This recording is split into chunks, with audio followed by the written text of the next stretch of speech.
Now we are going to see about array in C programming. First of all, why array is needed. In normal variable, I can store only one data or value. Multiple values I can't store in normal variable. Here int id1 is equal to 100 is a normal variable. This variable stores only one value.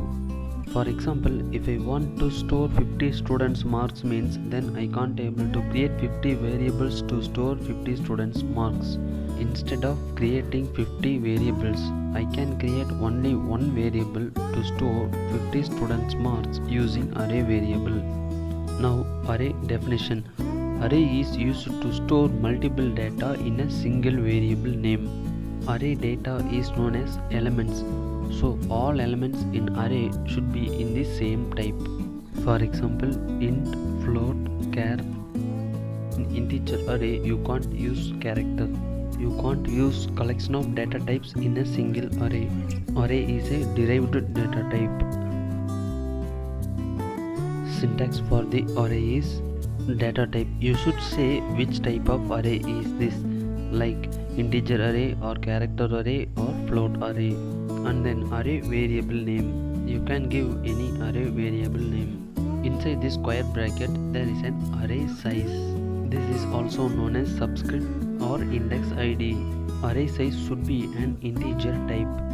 Array size is the number of elements that you are going to use in the array. After the assignment operation, inside the open and close curly braces there is an array elements. Array element should be separated by the comma operator.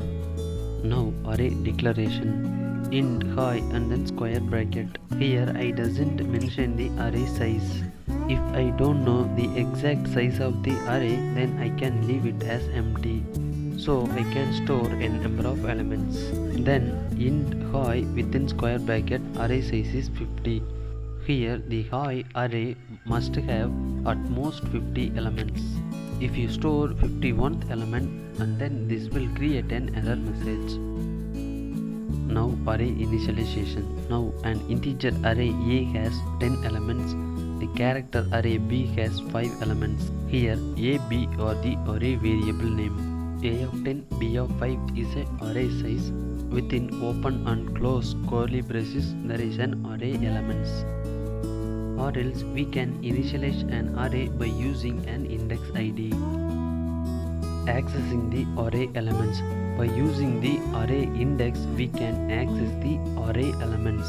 Array index always starts with 0, ends with n-1. Here n is a number of elements in the array. Elements in the array will be stored in a continuous memory location. For example, array variable A has 6 elements, starting from 1 to 6. Let me take the base address of this array is 1000. This is an integer array. So the size of the integer array in 64-bit compiler is 4 bytes. Now the next element address is 1004. So the address of the each element is increased by 4.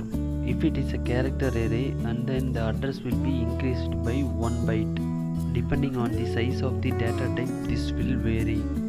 Array is also known as internal pointer. Let us see why array is known as internal pointer. Here integer array A has 3 elements known as 4, 5, 6. These array elements will be stored in a continuous memory location from the base address. Let me take the base address of this array is 2000. Now if I print the array variable A, this will print the base address, that is 2000. Now A of 0 element is 4. That address is also 2000. Now what is pointer? Pointer is used to store the address of the another variable.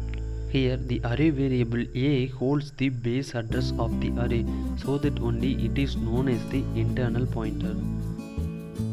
Now accessing the input and output to the array. By using the index ID we can access a particular element of an array.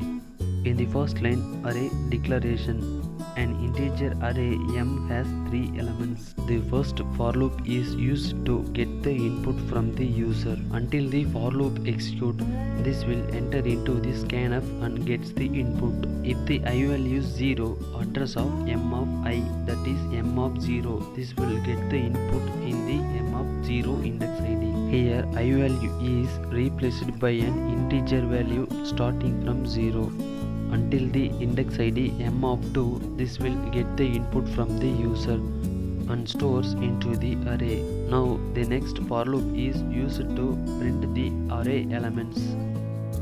For example, the user gives 10, 20, 30 as an input to the array. So the input is stored into the array starting from the index ID 0 to 2. So all the elements which is stored in the array will be printed into the output screen. If I want to use a particular element from the array, and then I can use it by using the array index ID.